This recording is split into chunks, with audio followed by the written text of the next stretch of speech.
بسم اللہ الرحمن الرحیم۔ السلام علیکم رحمۃ اللہ وبرکاتہ۔ یامی کی چھوٹی سی دنیا میں آپ سب کا سواگت ہے۔ آئیں اور یامی کی چھوٹی سی دنیا میں شامل ہو جائیں۔ رب اشرح لی صدری ویسر لی امری واحلل عقدۃ من لسانی یفقہوا قولی۔ الحمدللہ، ہمارے رب نے ہمیں پھر سے رمضان شریف کی سعادت نصیب فرمائی۔ ماہ رمضان رحمتوں اور برکتوں کا مہینہ، ماہ رمضان مغفرت کا مہینہ، ماہ رمضان عبادت کا مہینہ، ماہ رمضان نیکی کو پانے کا مہینہ، ماہ رمضان گناہ کو بخشوانے کا مہینہ اور قرآن کا مہینہ۔ الحمدللہ اس ماہ میں قرآن کا نزول ہوا۔ تو آئیں آج ہم کتاب و سنت کی روشنی میں قرآن کی اہمیت اور فضیلت کو جانتے ہیں۔ قرآن کریم ساری انسانیت کے لیے رحمت، ہدایت اور دستور حیات ہے، جو ہمارے رب نے اپنے آخری نبی اور رسول حضرت محمد صلی اللہ علیہ وسلم پر نازل فرمایا ہے۔ ہر طرح کی حمد و ثنا صرف اس ذات پاک کے لیے جو ہمارا خالق، مالک اور رازق ہے، جس کے علاوہ کوئی الہ نہیں، جس کا کوئی شریک نہیں، جو حی اور قیوم ہے، جو رحمان اور رحیم ہے، جو وہاب اور تواب ہے، جو ہادی اور رشید ہے، جس نے اپنے بندوں کی ہدایت کے لیے قرآن مجید نازل فرمایا، قرآن مجید لکھنا اور پڑھنا سکھایا اور قیامت تک کے لیے قرآن مجید کی حفاظت کا وعدہ فرمایا، اور انگنت درود و سلام اللہ کے بندے اور رسول محمد صلی اللہ علیہ وسلم پر جنہوں نے حق رسالت ادا کیا، انگنت درود و سلام اس قلب مبارک پر جس پر قرآن مجید نازل ہوا، انگنت درود و سلام اس دل و دماغ پر جس نے سب سے پہلے قرآن مجید کو حفظ کیا، ہزاروں ہزار انگنت درود و سلام ہمارے پیارے نبی صلی اللہ علیہ وسلم پر جنہوں نے قرآن مجید امت کو سنایا اور پڑھایا، وہ قرآن جو سراسر روشنی ہے اور ہدایت ہے، جو سراسر برکت ہے اور رحمت ہے، جو سراسر حق اور سچ ہے۔ تو ہمیں قرآن شریف سے ہدایت حاصل کرنی چاہیے، ہمیں قرآن شریف سے برکت حاصل کرنی چاہیے، ہمیں قرآن شریف سے رحمت حاصل کرنی چاہیے۔ ہمیں اپنی زندگی میں قرآن شریف کو سب سے اوپر رکھنا ہے، ہمیں قرآن کے بتائے ہوئے راستے پہ چلنا ہے، ہمیں قرآن کی ہدایت پر عمل کرنا ہے۔ سورہ طٰہٰ میں میرا رب فرماتا ہے، فَمَنِ اتَّبَعَ ہُدَایَ فَلَا يَضِلُّ وَلَا يَشْقَىٰ۔ جو شخص میری ہدایت کی پیروی کرے گا وہ گمراہ ہوگا، نہ بدبختی میں مبتلا ہوگا۔ اور قرآن میں میرا رب فرماتا ہے، فَأَيْنَ تَذْهَبُونَ، لوگوں مجھ سے منہ موڑ کر کہاں جاتے ہو؟ تو میرے اپنوں، میرے پیاروں، آج جو ہم مصائب و آلام اور رنج و غم میں مبتلا ہیں، بیماریوں، پریشانیوں اور دکھوں میں زندگی بسر کر رہے ہیں، خوف اور بھوک کے عذاب سے دوچار ہیں، امن و سلامتی سے محروم ہیں، خوشحالی اور آسودگی کے لیے در بدر کی ٹھوکریں کھاتے پھرتے ہیں، ذلت اور رسوائی ہمارا مقدر بنی ہوئی ہے، یہ سب ہماری قرآن سے دوری کی وجہ سے ہے۔ ہم ہدایت اور رحمت کے محتاج ہیں، جبکہ ہمارے پاس سراسر روشنی اور ہدایت یعنی قرآن شریف ہے۔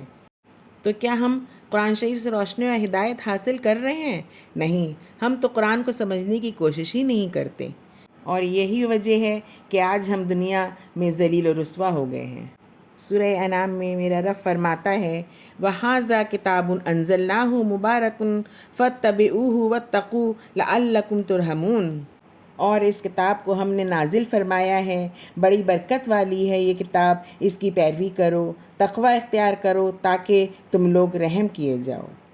تمام الہامی کتب سے بڑھ کر عز و شرف والی کتاب، عظمت اور فضیلت والی کتاب، خیر و برکت سے مالا مال، ہدایت اور حکمت سے لبریز، شک و شبہ سے بالاتر، حق و باطل میں فرق کرنے والی، جہالت کے اندھیروں سے نکال کر توحید کے نور سے منور کرنے والی، ایمان لانے والوں کو جنت کی بشارت دینے والی اور انکار کرنے والوں کو جہنم سے ڈرانے والی، بنی نوح انسان کے لیے سب سے بڑی نعمت قرآن مجید، اللہ سبحانہ و تعالیٰ کا کلام، جس رات نازل ہوا اس رات کی عبادت 1000 مہینے یعنی 83 سال کی عبادت سے افضل قرار دی گئی ہے۔ بخاری کی روایت ہے کہ رسول اللہ صلی اللہ علیہ وسلم نے فرمایا، تم میں سب سے بہتر شخص وہ ہے جو قرآن مجید سیکھے اور سکھائے۔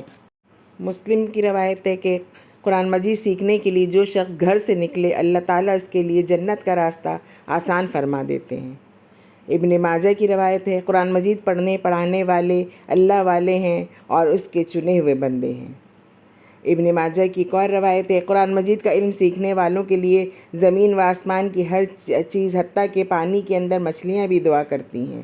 بخاری کی روایت ہے، قرآن مجید کی بکثرت تلاوت کرنے والے لوگ قابل رشک ہیں۔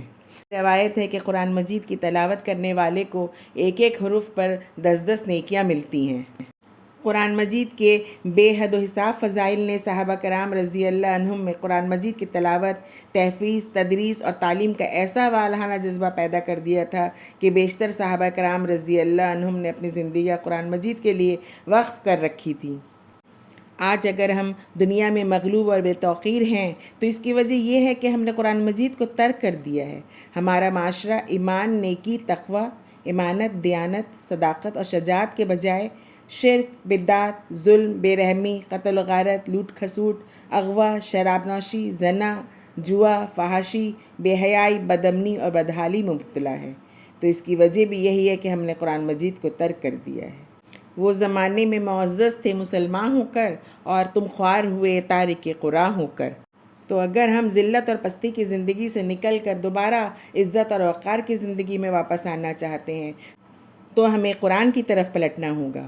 ہمیں قرآن مجید کو مضبوطی سے تھامنا ہوگا اور قرآن مجید سے ہدایت حاصل کر کے قرآن مجید کے بتائے ہوئے راستے پہ چلنا ہوگا اور قرآن کے مطابق اپنی زندگی گزارنی ہوگی۔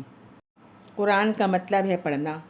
قرآن میں میرا رب فرماتا ہے، بے شک اس قرآن کو یاد کرانا اور پڑھانا ہمارے ذمے ہے، پس جب ہم اس کو پڑھ چکیں تو اس کے بعد آپ پڑھیں۔ قرآن مجید کے 8 نام ہیں: القرآن، الکتاب، الفرقان، الذکر، التنزیل، الحق، احسن الحدیث، برہان۔ سورہ حشر میں میرا رب فرماتا ہے، اگر ہم یہ قرآن کسی پہاڑ پر نازل کرتے تو تم دیکھتے کہ وہ اللہ کے خوف سے دبا جا رہا ہے اور پھٹا پڑتا ہے۔ قرآنی آیات سن کر اہل ایمان کے دل کانپ اٹھتے ہیں۔ سورہ حج میں میرا پروردگار فرماتا ہے، اے محمد صلی اللہ علیہ وسلم بشارت دے دو جو عاجزی اختیار کرنے والے ہیں، جن کا حال یہ ہے کہ اللہ کا ذکر سنتے ہیں تو ان کے دل کانپ اٹھتے ہیں، جو مصیبت ان پر آتی ہے تو اس پر صبر کرتے ہیں، نماز قائم کرتے ہیں اور جو رزق ہم نے ان کو دیا ہے خرچ کرتے ہیں۔ اور قرآن شریف کو سن کر اہل ایمان کیا بعض حق پسند غیر مسلموں کی آنکھوں سے بھی آنسو نکل آتے ہیں۔ تو میرا رب سورہ المائدہ میں فرماتا ہے، جب وہ اس کلام کو سنتے ہیں جو اس کے رسول کی طرف نازل ہوا ہے تو تم دیکھتے ہو کہ حق شناسی کے اثر سے ان کی آنکھوں سے آنسو بہہ نکلتے ہیں اور وہ پکار اٹھتے ہیں، اے ہمارے پروردگار، ہم ایمان لائیں، ہمارا نام گواہی دینے والوں میں لکھ لے۔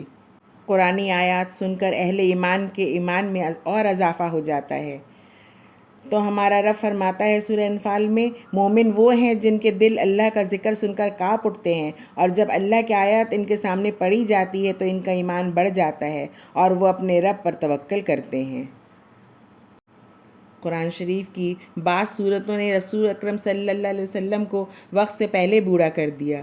حضرت عبداللہ بن عباس رضی اللہ عنہ کہتے ہیں کہ حضرت ابوبکر صدیق رضی اللہ عنہ نے عرض کیا، یا رسول اللہ صلی اللہ علیہ وسلم، آپ تو بوڑھے ہو گئے ہیں۔ آپ صلی اللہ علیہ وسلم نے فرمایا، مجھے سورہ ہود، سورہ واقعہ، سورہ مرسلات، سورہ نبا اور سورہ تکویر نے بوڑھا کر دیا ہے۔ اسے ترمذی نے روایت کیا ہے۔ سورہ نجم کی تلاوت کے بعد رسول اکرم صلی اللہ علیہ وسلم نے سجدے تلاوت کیا تو مسلمانوں کے علاوہ مشرکین مکہ بھی عالم بے میں سجدے میں گر گئے۔ اِنَّا أَنزَلْنَاهُ فِي لَيْلَةِ الْقَدْرِ وَمَا أَدْرَاكَ مَا لَيْلَةُ الْقَدْرِ لَيْلَةُ الْقَدْرِ خَيْرٌ مِّنْ أَلْفِ شَهْرٍ۔ سورہ قدر میں میرا رب فرماتا ہے، بے شک ہم نے اس قرآن کو شب قدر میں نازل کیا، اور تو کیا جانے کہ شب قدر کیا ہے؟ شب قدر 1000 مہینوں سے بہتر رات ہے۔ اور سورہ بقرہ میں میرا رب فرماتا ہے، اور یاد کرو اس نعمت کو جو اس نے تم کو عطا کی، اور اللہ تمہیں نصیحت کرتا ہے کہ اس نے کتاب یعنی قرآن اور حکمت یعنی حدیث سے جو کچھ نازل کیا ہے اسے یاد رکھو۔ قرآن شریف کی فضیلت اور اہمیت تو بے حساب ہے، اور آج ہم نے کتاب و سنت کی روشنی میں قرآن شریف کی جو فضیلت اور اہمیت کو جانا تو ہمیں یہی پتہ چلتا ہے کہ ہمیں قرآن شریف کو مضبوطی سے تھامنا ہے اور قرآن شریف کے مطابق اپنی زندگی گزارنی ہے۔ قرآن شریف کی تلاوت کرنی ہے، قرآن شریف کو سمجھنا ہے اور قرآن شریف کو سمجھانا ہے۔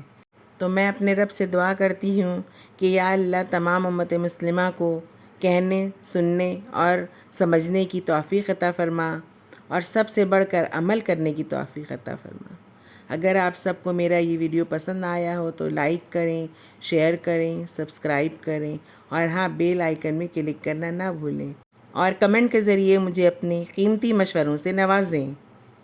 خوش رہیں، اپنا خیال رکھیں۔ بہت جلد آئندہ ویڈیو میں پھر ملاقات ہوگی، تب تک کے لیے اللہ حافظ۔